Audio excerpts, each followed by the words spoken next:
And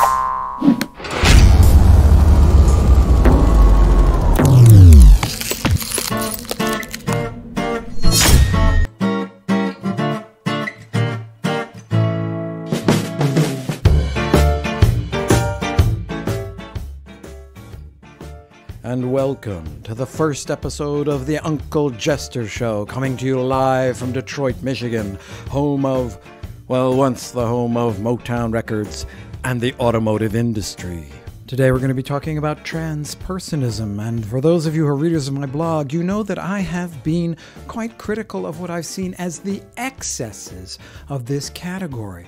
But after some soul-searching and spiritual guidance, shout out to Pastor Bob, I've realized that I should take a more positive and accepting view. Our first story deals with Mick Napier of West Hackensack, New Jersey.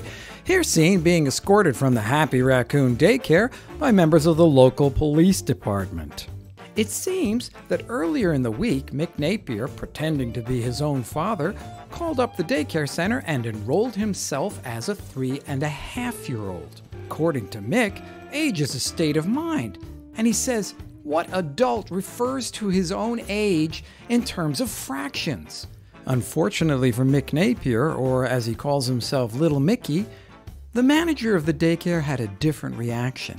She said, look, we like Mick, and he was incredibly good with the Lego pieces. But he had a little trouble getting along with the other kids because he didn't seem to understand that he was 15 to 20 times their mass. And he broke our plastic slide. In other words, ladies and gentlemen, Little Mickey was being discriminated against for being larger than the chronologically young children. Our next story brings us to the lobby of the J. Stollinger Memorial Hospital in Pasadena, California. Here we see police restraining John Norcross, who is heard to scream, "But I am a doctor. I am a doctor. Ow! Ah, don't taser me again. But I am a doctor. Being a doctor is not about education. It's what I feel inside." We had to recreate the audio because the actual live audio would be disturbing to the younger members of our audience. Moments before this photo was taken, John Norcross, or I should say Dr. John Norcross, successfully removed the cancerous ovaries of a 75-year-old woman.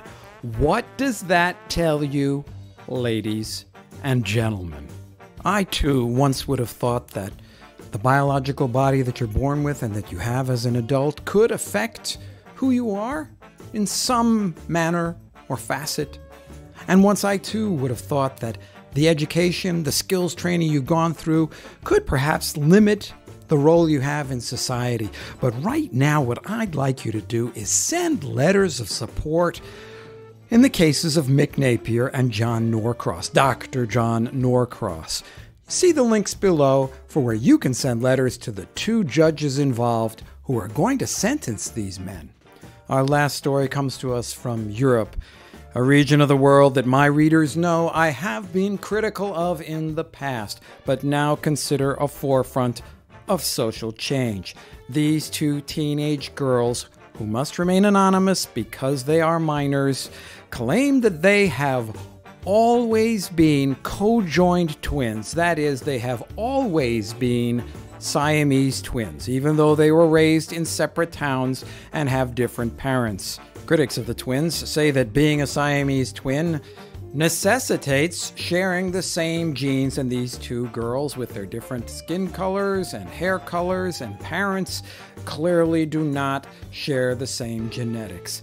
This is backward thinking. The critics also say that the girls have merely attached themselves, as you can see in the photo, at the forehead and at the knee using super glue. Superficial criticisms. Being a co-joined twin, a Siamese twin, is a lot deeper than just the shape of your DNA. Do we really think that when Siamese twins climb out of bed in the morning, the first thing they do is think about their genetic materials, the shape of their DNA, the double helix? No, they share an emotional and personality-based set of bonds that most of us can only imagine. Just like we can only imagine what it would be like to have that relationship a blind person has with their seeing eye dog, or married couples that actually stay together for a long time and continue to care about each other. Rare instances of deep bonding that most of us, unfortunately, are never going to experience. As the girls themselves say, we have always been attached, and we have always looked exactly alike deep inside where it counts. Those are our main stories for today, and we're moving into our last segment, which I think Uncle Jester thinks is rather innovative. You hear a lot of talk about fake news. Well, now's your chance to test your abilities to recognize fake news. I'm going to share with you 2 news items, and one of them is true and one of them is false. And I'm not giving you a hint about the order when I say it like that. The first item has to do with Brad Pitt, who has not only come out as an African American, but as a Rastafarian. He wants everyone, which includes his 7 or 8 children with Angelina Jolie, no one can tell us the exact number, to call him Little Israel, a name that has offended Jewish groups, Rastafarian groups, and African American groups. Rumor has it that even Little Mickey is upset. Our other potentially false news comes to us again from New Jersey. New Jersey has become the 4th state in the union that allows parents to not gender their children. That is, the doctors will not determine the sex of the child, and the child can decide much later on if he, she, or whatever decides. The only thing I found disturbing about this real or potentially fake news were the shape of the child's feet, which can be seen in the photo in the ink blots. And that's all the news we have for today. This is Uncle Jester coming to you live from Detroit, Michigan, home of, well, once the home of Motown Records and the automotive industry.